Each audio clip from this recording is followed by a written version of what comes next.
Audio story by Ayesha Khatun চ্যানেলে আজকে আপনারা শুনবেন চিত্রাঙ্গনার উপন্যাসের পর্ব 1। মধ্যরাতে ঘুম থেকে উঠিয়ে অষ্টাদশী চিত্তার গায়ে লাল বেনারসি মুড়িয়ে দেওয়া হয়। স্বামীর বয়স 50 যার সঙ্গে বিয়ে ঠিক হয়েছে তিনি চিত্তার পরিচিত সহপাঠী রোকসানার পিতা। লোকের স্ত্রী মারা গেছেন আজ 2 সপ্তাহ হয়নি। চিত্তার অন্তরাত্মা ভয়ে কাঁপছে। হৃদয় পিণ্ডের ধুকপুকানির শব্দ তাকে নিমিষেই কাবু করেছে। কি করবে সে এখন? সে তো সোহাগ ভাইকে ভালোবাসে। তাকে ছাড়া অন্য কাউকে বিয়ে করা চিত্তার পক্ষে অসম্ভব। হাতের কাছে ফোন নেই। মামি তাকে একটু আগেও একগাল কথা শুনিয়েছে। জলদি শাড়ি পরতে বলেছেন। আচ্ছা, সোহাগ ভাইয়ের রুমে গিয়ে তাকে জানিয়ে আসলে কি এই বিপদ হতে লোকটা তাকে রক্ষা করবে? হ্যাঁ, রক্ষা না করে কোথায় আবার যাবে? শত হলেও তারই তো প্রেমিক সোহাগ ভাই। ভাবতে না ভাবতেই মামি হুড়মুড়িয়ে আবার রুমে আসেন। সঙ্গে তার বড় ছেলের বউ মারিয়াও। মুখপুরি, তুই এখনো বইসা আসো?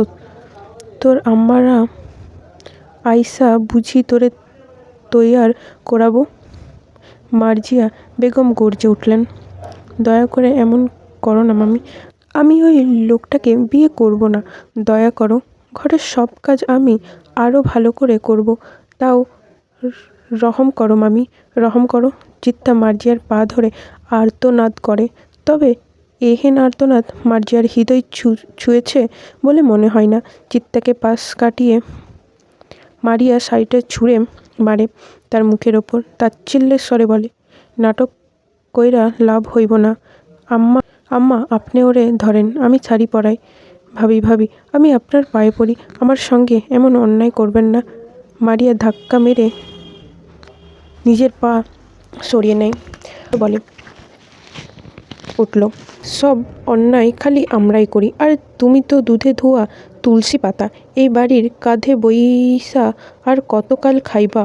পরিবারটারে তো ধ্বংস কইরা ফেলাইছো। সেহানা মাইয়া হইয়া ঘর জুইরা ধাপাইয়া বেড়াও। আমার জামাইটারে তো বশ করবার পারো নাই। তাই এখন সোহাগের পেছনে লাইগাছ। তোমাগো মতো মাইয়া মানুষরে আমার খুব ভালা কইরা চেনা আছে। যার বাপ মাইয়ের ঠিক ঠিকানা নাই তার আবার কিসের ডিমান্ড? মারিয়ার নোংরা কথায় চিত্তার ভিতরটা জ্বলে পুড়ে উঠল। শত্রু আসলে জানে তারা দুর্বল দিকটা কোথায়, তাই তো বেছে বেছে সেখানেই বারবার আঘাত করে। সে আর কতবার দুনিয়াকে বোঝাবে তার বাবা মা কোনো অপরাধী না, খারাপ না। মনে মনে সোহাগকে খুঁজছে চিত্তা। তার চিত্তা সৌদা হয়ে যাচ্ছে। সে কি তাকে বাঁচাতে আসবে না? সে কি কিছুই জানে না? তাকে কি কেউ কিছু জানেনি? শুধুমাত্র একবার সোহাগের কাছে যেতে চাইছে। ওই মানুষটা ছাড়া নিজের বৈধতা আর কাউকে দিতে পারবে না চিত্তা। এমন কিছু হওয়ার আগে মৃত্যু শ্রেয়। কি আম্মা হইছে? মিজান সাহেব তো বইসা আছে। ওরে তৈরি করছো? দরজার ওপাশ থেকে মার্জিয়ার বড় ছেলে মাহাদি হাঁক ছাড়ল। মার্জিয়া দরজা খানিকটা ফাঁকা করে মাথা বের করে জবাব দিলেন, এই তো আরেকটু, ওরে আমি নিয়ে আসতাছি, তুই যা আব্বা। মাহাদি চলে গেলেন। মার্জিয়া এবার চিত্তার চুলমুটি শক্ত করে মুঠায় পুরে বললেন, হারামির বাচ্চা, ওঠ ওঠ কইলাম। আসার ঘরে 5-6 জন পুরুষ মানুষ বসে আছে। তার মধ্যে মাহাদি, মিজান সাহেব, কাজী সাহেব সহ আরও কয়েকজন লোক। মিজান সাহেব ঠিক বিয়ে করতে আসছে, বার্ডার পাচার করতে চাইছে, সেটা তিনি নিজেই ভালো জানেন। এলাকার সবাই জানে নারী পাচারের সঙ্গে তার কোনো না কোনো হাত আছে, তবে এখন অবধি কোনো প্রমাণ পাওয়া যায়নি। মিজানের লম্বা চওড়া শরীর, কালো কুচকুচে গায়ের রং, লালচে পান খাওয়া দাঁত, হাসি বিশ্রী, হাসতে গেলে মুখ থেকে পানের পিক ছিটকে আসে। কই মাইয়া, কই মাহাদি, আসতাছে, একটু দাঁড়াও। এখানে কি দাঁড়াতে আসছি, সময় নাই হাতে। এই মাইয়া বদলে কিন্তু মোটা টাকা দিচ্ছি, সেইডা ভুইলা যাইও না। মাহাদি একটু বিরক্তি নিয়ে চিত্তার রুমের দিকে তাকায়। হুট করে রুমের দরজা খুলে যায়। ভেতর থেকে বেরিয়ে আসে লাল শাড়ি পরা একটা মেয়ে, মাথায় ঘোমটা। মারিয়া শক্ত করে চিত্তার বাহু ধরে আছে। চিত্তা ফর্সা মুখখানা কাঁদতে কাঁদতে লাল হইয়া ফুলে উঠেছে। এখনো চোখ দিয়ে জল গড়িয়ে পড়ছে। চিত্তা একবারটি চোখ তুলে দেখার চেষ্টা করলো তার সোহাগ কোথায়, কেন সে এখানে নেই। বুক মুচড়ে আসছে তার। চিত্তাকে বসানো হলো সোফায়। মামা কোথায়? দু চোখ একটিবার মামাকে খোঁজার চেষ্টা করলো। সে কি তার চিত্তাকে রক্ষা করবে না? কিন্তু কেমন করেই বা রক্ষা করবে? মামা যে নড়াচড়া থেকে শুরু করে কথা বলার শক্তি হারিয়ে বিছানায় পড়ে আছে। কষ্ট, তার বাবার নজর হয়তো ঠিকই কাড়ে। মাঝে মাঝে চিত্তা অসহায় মুখটির দিকে তাকিয়ে দুই চোখ থেকে জল গড়িয়ে পড়ে। মঞ্জুর কাদিরের হইছে, এমনি তো অনেক দেরি হইয়া গেছে। কাজী সাব জলদি বিয়ে পড়ান। বউ নিয়ে আমারে আবার আজকেই কুমিল্লা যাইতে হইব। রাতেই রওনা হইমু। বল মিজান। মিজানের কাঁধে হাত রেখে পাশ থেকে আরেকজন লোক বাঁকা হেসে বলল, কি মিয়া, বিয়া কইরা কুমিল্লা কেন যাইবা? বাসর করবা না? নাকি আগের মতোই এখন আর জোর নাই? হ হ হ করে লোকটি হেসে উঠলেন। পাশে বসে থাকা বাকিরাও হাসছেন। যেন একটু আগে খুব গর্ব হওয়ার মতো কথা হইছে এখানে। চিত্তার ঘৃণা লাগছে। বাবার বয়সে একটা লোকের সঙ্গে তার বিয়ে, তাও আবার হুট করে এমন মাঝরাতে। লোকটাকে দেখেই মনে হচ্ছে আস্ত একটা লম্পট। শাড়ির ওপর দিয়া চিত্তাকে কেমন করে চোখে গিলে খাচ্ছে। কাজী সাহেব নড়ে চড়ে বসছেন বিয়ে পড়ানোর জন্য। মাহাদি একবার আর চোখে চিত্তার দিকে তাকান। একটু আগেই ঘর থেকে মেয়েটার আহাজারি শোনা যাচ্ছিল। মুহূর্তে কি এমন হলো যে এতটা নিশ্চুপ হয়ে গেছে? যাকগে, ভালোই হয়েছে, ঝামেলা না করলেই তো হলো। তো বিয়ে শুরু করা যাক? কাজী জিজ্ঞাসা করলো। শুরু করেন। কাজী সাহেব খুতবা পড়তে বসলেন। মরহুম মুন্সি সাহেবের বড় ছেলে মোহাম্মদ মিনহাজ সাহেবের সঙ্গে। কাজী সাহেব হঠাৎ থমকে গেলেন। সদর দরজায় একেবারে ভেঙে ফেলার মতো শব্দ করে কারা যেন দরজায় আঘাত করছে। সবার ভয় পেয়ে যায়। মাঝরাতে কারা এলো? মারিয়া ভয়ে গুটিসুটি মেরে মার্জিয়ার পেছনে গিয়ে দাঁড়ায়। আমি দেখছি। মাহাদি উঠে গেল। মার্জিয়া তাকে বাধা দেওয়ার চেষ্টা করেও কোনো লাভ হয়নি। দরজা খুলতেই বেশ কিছু লোক ঘরে ঢুকে পড়ল। মাহাদি তাদের দেখে দু পা পিছিয়ে এলো। সকলের হাতে অস্ত্র। ডাকাত নাকি ওরা? এবার সকলে ভয়ের ভয় যেন বাসা বেঁধে বসলো। হঠাৎ পেছন থেকে সুঠাম এক পুরুষ এগিয়ে এলো।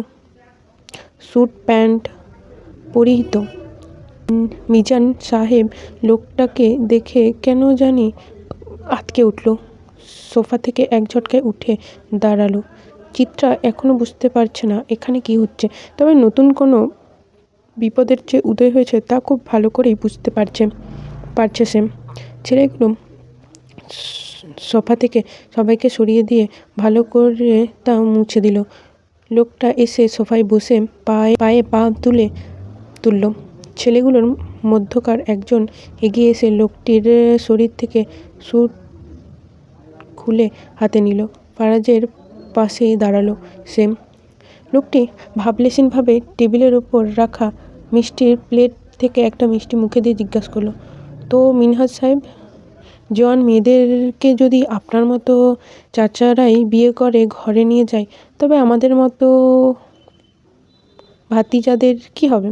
মিনহাজ সাহেব ভয়ে কাঁপছে, কারণ তার সামনে যে স্বয়ং ফারাজ এলাহি বসে আছে, চেয়ারম্যানের ছোট্ট ছেলে। তবে সে দেশে ফিরল কখন, আর এখানে তার কী কাজ? জবাব দিচ্ছেন না যে? ফারাজের কণ্ঠস্বর গম্ভীর। আপনি এখানে? কাপা গলায় প্রশ্ন করল মিনহাজ। আমাকে প্রশ্ন করছেন? চোখ তুলল ফারাজ। না মানে, কাজী কাজী সাহেব, বিয়েটা জলদি পড়ান। বিয়ে তো খেতে এসেছি। সাহেবের মুখে খানিকটা হাসি ফুটল। তবে মিনহাজ সাহেবের বিয়ে নয়, আমারটা। কাজী সাহেব দেনমোহরটা বেঁধে তাহলে বিয়ে পড়ানো শুরু করেন। মিনহাজ সাহেবের মুখটা ছোট হয়ে এলো। সব তার মাথার ওপর দিকে যাচ্ছে। বাড়ির বাকিদের অবস্থা একই। তবে কারো সাহস হচ্ছে না লোকটার বিরুদ্ধে হুঙ্কার তুলতে। মাহাদি ইতিমধ্যে চিনতে পেরেছে কে এই ফারাজ এলাহি, তাই সে আগেই চুপ হয়ে গেল। এখানে সাহেবের মতো লোকের খুঁটি নড়বড় হয়ে গিয়েছে। কোন ক্ষেতের সবজি? ফারাজ সোফায় গা এলিয়ে বসে ভয়ার্ত চিত্তার দিকে তাকিয়ে বাঁকা হাসল। বলল, জলদি করুন কাজী সাহেব, ভোর হওয়ার আগে তো আমার আবার বাসরটাও সারতে হবে। বিয়ে তো শেষ, এবার আমার বউকে আমি বাড়ি নিয়ে গেলাম। বুঝতেই তো পারছেন, এই মাঝরাতে সদ্য আমার বিয়ে হয়েছে, এখনও বাসরটা বাকি, সেটাও তো সারতে হবে। সবাই হা হয়ে ফারাজের দিকে তাকিয়ে আছে। সকলের মনে হচ্ছে মাঝরাতে তাদের বাড়ির ওপর দিয়ে কোনো বড়সড় ঝড় চলে গেল, অথচ তার আজ পেয়েও কিচ্ছুটি করতে পারছে না। আর চিত্তা তো মোমের তৈরি পুতুলের মতো নির্বাক হয়ে পড়ে আছে।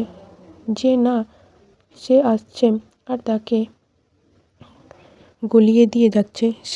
সে না পারছে কিছু সহ করতে, আর না পারছে চিৎকার করে বলতে, আমি মানুষ, আমারও দুঃখ আছে, আমারও যন্ত্রণা হয়। দুনিয়া সে কার ওপর খানিকটা ভরসা করবে তার জানা নেই। মামিসহ গোটা পরিবারটা একটু আগেই তার বিক্রি করে দিচ্ছিল। দিনের বেলায় মেয়ে দিয়ে কুমিল্লা গেলে ঝামেলা হতে পারে দেখে মিজান মাঝরাতে করে কাজ সারতে এসেছিলেন। কুমিল্লা নিয়ে মিজান হয়তো চিত্রাকে কিছুদিন নিজের কাছে রাখত, তারপর তাকেও চোরা পথে দুবাই কিংবা অন্য কোনো দেশে পাচার করে দিত। তবে এখানে বসে থাকা কেউ একবার জানতে চাইল না অসহায় চিত্তা কেন বাপের বয়সী লোকের সঙ্গে বিয়েতে রাজি হয়ে গিয়েছিল। একবারটিও কেউ জিজ্ঞাসা অবধি করল না। চিত্তা হুট করে মামার কথা মনে পড়ে যায়। মানুষটা একদিন তাকে বাঁচাতে গিয়ে গাড়ি অ্যাক্সিডেন্ট করেন। টাকার জন্য ভালো চিকিৎসা করানো সম্ভব হয়নি। লোকটির ওপর আগে থেকে অনেক ঋণ জমা আছে।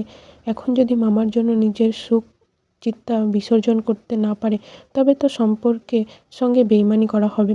মামার চিকিৎসার টাকার কথা ভেবেই তো বিয়েতে রাজি হয়েছিল চিত্তা, কিন্তু মাঝ থেকে আরেকটা ঢেউ এসে সব কিছু নিজের আধিপত্য ধ্বংস করে চলে গেল।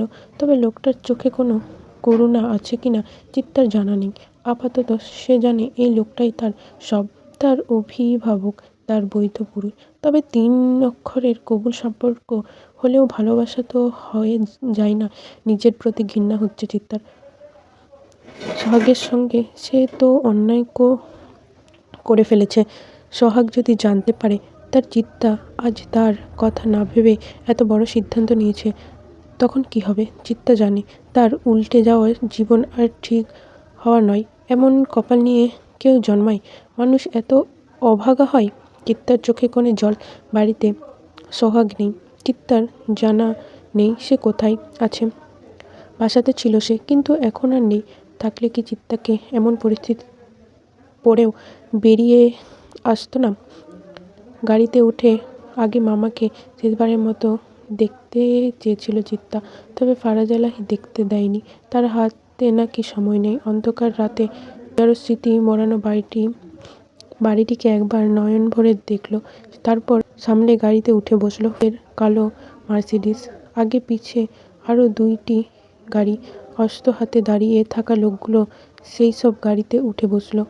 গাড়ি ছেড়ে